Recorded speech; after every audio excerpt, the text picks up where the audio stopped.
हम हमेशा अपने वीडियो में जानते हैं कि गोंडवाना की हिस्ट्री क्या है, आदिवासियों की हिस्ट्री क्या है। और ये हिस्ट्री इसलिए जानते हैं क्योंकि बहुत सालों से आदिवासियों पे जो अन्याय हुआ है वो अन्याय इसलिए नहीं हुआ है कि वो सिर्फ आदिवासी और यहाँ के मूल निवासी कंसेप्ट में आते, इसलिए भी हुआ है कि आदिवासी अगर सामने आए तो बहुत सारे लोगों का यहाँ पे दुकान उनकी बंद हो सकती है। जी हाँ दोस्तों, आदिवासियों का कंसेप्ट भी यही है और बहुत सारे सालों से यही हो भी रहा है, लेकिन ये किसी किताब में, किसी न्यूज़ चैनल में हमें दिखता नहीं है। इसलिए आज हम कंफ्यूजन में है कि ये क्यों है। लेकिन मैं अलाइव ब्रेथ के माध्यम से आपको हमेशा ऐसे वीडियो देता आ रहा हूँ जो आपको समझ में आए कि असलियत हिस्ट्री की क्या थी और आज जो हिस्ट्री दिखाई जा रही है, जिसको पॉलिश किया जाता है, वो पॉलिश वाली हिस्ट्री क्या है, ये मैं आपको हर वीडियो में दिखाने की कोशिश करता हूँ। तो दोस्तों, मैंने जो पिछला वीडियो बनाया था we want Gondwana state hashtag का, लेकिन वो वीडियो देखने के बाद लोगों के दिल में और एक सवाल आया। वो सवाल इसलिए, एक ने तो कमेंट ऐसा किया है कि अगर तुम गोंडवाना गोंडवाना कहते हो, बहुत सालों का इतिहास बताते हो, वेदों के भी पूर्व का इतिहास बताते हो, तो तुमने मांग क्यों नहीं की?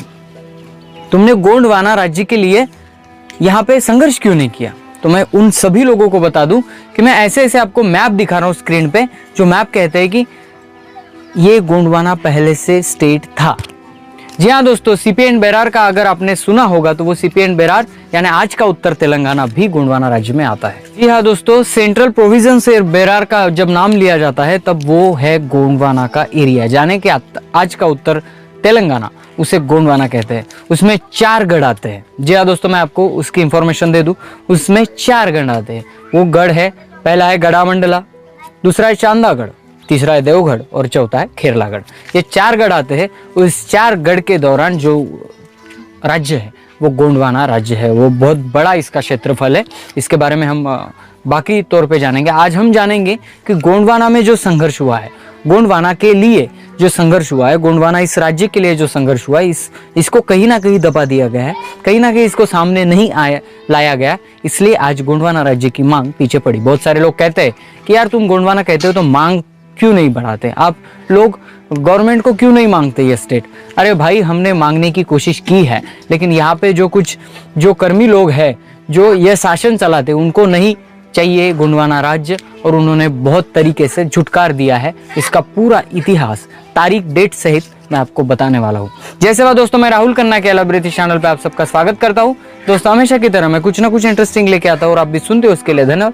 चलिए दोस्तों, आज के वीडियो को, जैसा कि मैंने आपको बताया कि गोंडवाना राज्य की मांग की पहली अगर किलकारी उठी गई है तो वो है कुमरान भीमू, यानी आदिलाबाद के कुमराम भीमू, जिसके बारे में मैंने वीडियो भी बनाया है। जो अगर आपने नहीं देखा तो प्लीज़ चैनल की लिस्ट में जाएं, वहाँ पे आपको कुमराम भीमू की फुल स्टोरी वाला वीडियो मिल जाएगा। कुमराम भीमू ने पहला आवाज़ उठाया इसके लिए कि जल जंगल ज़मीन यह आदिवासियों की, यह जहांगीर है और आदिवासी यहाँ का मालिक है, सो हमें हमारा स्टेट मिल जाए। स्टेट मिल जाने से क्या होगा, ये भी कुमराम भीमू ने बताया है कि उसकी भाषा का, संस्कृति का, रीति परंपराओं का और अपने वजूद का संवर्धन हो सकता है। इसलिए कुमराम भीमू ने पहली आवाज़ उठाई। यह समय था 1941 का, जब अंग्रेजों की बड़ी तादाद में इंडिया आज़ादी के लिए जूझ रहा था। तभी कुमराम भीमू ने हैदराबाद के निज़ाम से और यहाँ के अंग्रेज सरकार से एक ही मांग की, वो है गोंडवाना स्टेट की मांग। जी हाँ दोस्तों, और ये मांग तभी से शुरू है और इसके पहले के भी मैं एविडेंस दिखा सकता हूँ, जो गोंडवाना के लिए यह एरिया जो है वो गोंडवाना, संपूर्ण गोंडवाना एरिया था। दोस्तों, यह तारीख बहुत याद में रखने वाली है। 25 जुलाई 1947। जी हाँ दोस्त, हमारे देश को आज़ादी कब मिली थी? 15 अगस्त 1947। और मैं बात कर रहा हूँ 25 जुलाई 1947। जी हाँ दोस्तों, कुछ 20 दिन पहले ऐसा कुछ हुआ था जो इस देश के इतिहास की नींव बदल देगा। जी हाँ दोस्तों, तब थे लॉर्ड माउंटबेटन, और लॉर्ड माउंटबेटन ने सभी रियासतों को, सभी संप्रदाय के जो राजा है उनको मीटिंग के लिए बुलाया। वो कहा, दिल्ली के रामलीला मैदान पर। जी हाँ दोस्तों, उस मीटिंग का मैं थोड़ा सा आपको बता दूं कि मीटिंग में यह तय हुआ था कि 18 जो रियासतें हैं, जो मुस्लिम रियासतें हैं, उनका शेष एक देश बनाया जाए, वो है पाकिस्तान। इसके लिए एक प्रोविजंस था। दूसरा जो है 258 रियासतें आदिवासियों की आती है। जी हाँ दोस्तों, ये आंकड़ा कुछ समझ में नहीं आ रहा आपका, लेकिन मैं बता रहा हूँ 258 रियासतें आदिवासियों की थी, यानी उनका एक अलग राज्य बनाया जाए, गोंडवाना राज्य, और बाकी जो शेष बचते हैं उसका एक अलग देश बनाया जाए। यानी 258 का एक देश, 18 रियासतों मुस्लिमों का एक देश, जो शेष बचते हैं उनका एक देश, यानी 3 देशों का प्रावधान लॉर्ड माउंटबेटन ने अपने मीटिंग में रखा था। लॉर्ड माउंटबेटन ने यह प्रावधान सभी को रखा था और बहुत सारे राजाओं ने इसको सम्मति दी थी। ब्रिटिश के वाइसराय लॉर्ड आर्किबाल्ड बवेल ने इसको मंजूरी पहले से दे दी थी। सिर्फ इस मीटिंग में बताया जाने वाला था और उसके बाद एग्रीमेंट होना था। और एग्रीमेंट के बाद 18 शेष रियासतों का एक मुस्लिम राज्य बनेगा, 18 शेष रियासतों का मुस्लिम देश बनेगा, 258 रियासतों का गोंडवाना देश बनेगा और बाकी जो शेष बचते हैं उसका एक अलग देश बनेगा।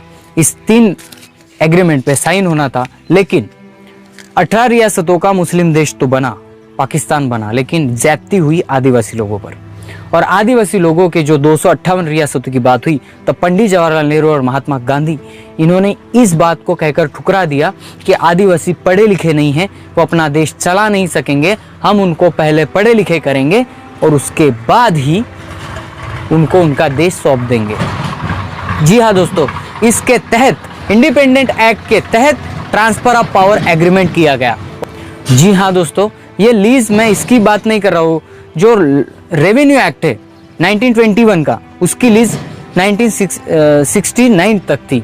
और जब ये समझौता किया गया, ट्रांसफर ऑफ पावर एग्रीमेंट किया गया, इसमें एग्रीमेंट में बताया गया कि आदिवासी राष्ट्र जब सुशील हो जाए, सुशिक्षित हो जाए, तभी उनको उनका राष्ट्र सौंप दिया गया। कितने साल हो गए आज़ादी के बाद आपको? 1947 से आज 2020 आ गया है, लेकिन आदिवासियों को उनका राष्ट्र कभी नहीं मिला है। और दोस्तों उसके बाद 1959 में कंगला माझी ने गोंडवाना संघ का गठन किया और उसके बाद गोंडवाना की मांग और जोर लेने लगी। कंगला माझी के भी यहाँ पे बहुत सारे संघर्ष है, वो भी गोंडवाना राज्य के लिए अपनी जिंदगी उन्होंने न्यौछावर कर दी है। 1956 में राज्यों का पुनर्गठन हुआ, तब सरकार ने गोंडवाना राज्य की मांग को ठुकरा दिया है। इसमें कोई रीज़न नहीं था। उन्होंने जो रीज़न बताया कि भाषा, तो मध्य प्रदेश जो भी बना है वो भी भाषा के बेसिक पर नहीं है, तो इसलिए भाषा की बेसिक पर सरकार किसी राज्य को ठुकरा नहीं सकती। यह होते हुए भी सरकार ने सीधे सीधे गोंडवाना राज्य की मांग को ठुकरा दिया।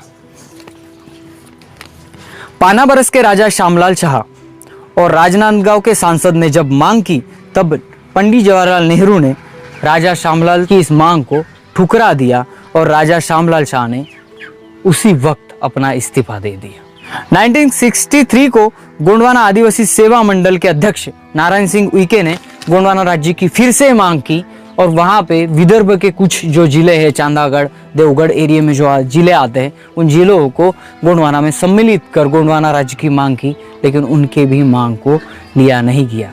और उसके बाद आज जो गोंडवाना की मांग चल रही है वो 1991 से है, जो गोंडवाना गणतंत्र पार्टी अपनी मांग लेके चल रही है। और हम कहते हैं गोंडवाना की मांग तुम करते क्यों नहीं? लोग कहते हैं कि गोंडवाना राज्य की मांग क्यों नहीं। दोस्तों मैं ये बता दूं कि गोंडवाना तब से है ना, जब से आपके पुराण, वेद, ग्रंथ, मनुस्मृति कुछ भी नहीं था, और तभी से गोंडवाना है, यहाँ पे साबुत है। कुछ अंग्रेजों ने जो नक्शे निकाले हैं उस पे भी गोंडवाना दिखता है और बहुत सारे ऐसे एविडेंस है जिस पे गोंडवाना दिखता है। और हम कहते हैं कि गोंडवाना कहाँ से है, गोंडवाना ये क्यों है, और है तो गोंडवाना के लोग इसके मांग क्यों नहीं करते? दोस्तों इस गोंडवाना के मांग को कहीं ना कहीं दबा दिया जाता है। जंतर मंतर पे, दिल्ली के जंतर मंतर में भी आज भी गोंडवाना की मांग होती है, लेकिन कौन सा मीडिया वहां पे जाता है? ये साजिश के तहत इन लोगों को, यहाँ के मूल निवासी इंडिजिनस लोगों को, उनकी बातें, उनकी कुछ मांगे लोगों तक नहीं पहुंचाई जाती, गवर्नमेंट तक नहीं पहुंचाई जाती, और ये धरे के धरे रह जाते। और हम कहते हैं कि यहाँ पे सभी को न्याय मिल रहा है। दोस्तों इसको न्याय नहीं कहते, इसको एक तरफा न्याय कहते हैं। और दोस्तों यहाँ पे आदिवासी लोग आज भी आवाज उठाना चाहते हैं, आवाज भी कहीं ना कहीं उनकी आवाज घूमती है, लेकिन वो जहाँ तक जाना चाहिए वहां तक जाती नहीं है। इन सभी गोंडवाना मांग को अगर हमें आगे ले जाना है, तो मैं सभी मेरे सगाजनों को निवेदन करता हूँ, मेरे आदिवासी भाइयों को निवेदन कहता हूँ कि दोस्तों अगर आपकी भाषा, आपकी बोली, आपकी संस्कृति आपकी बचनी चाहिए, ऐसा अगर आपको लगता है, तो आपका प्रदेश आपके नाम से, आपका प्रदेश आपका होना चाहिए। तो इसलिए महाराष्ट्र के नहीं तो एमपी के नहीं तो छत्तीसगढ़ के नहीं तो तेलंगाना के नहीं तो सभी आदिवासी लोगों को इस मांग को सपोर्ट देना चाहिए और सभी स्टेट के लोगों को इसके मिलजुल कर इसको मजबूत करना चाहिए। तभी इस गोंडवाना राज्य की गोंडवाना एरिया की हम संकल्पना भी कर सकते हैं। दोस्तों वीडियो पसंद आए तो लाइक शेयर कमेंट कर देना। मिलते हैं अगले वीडियो अगले टॉपिक के साथ, तब तक के लिए जय सेवा, जय जोहार, जय आदिवासी, जय गोंडवाना, जय भीम।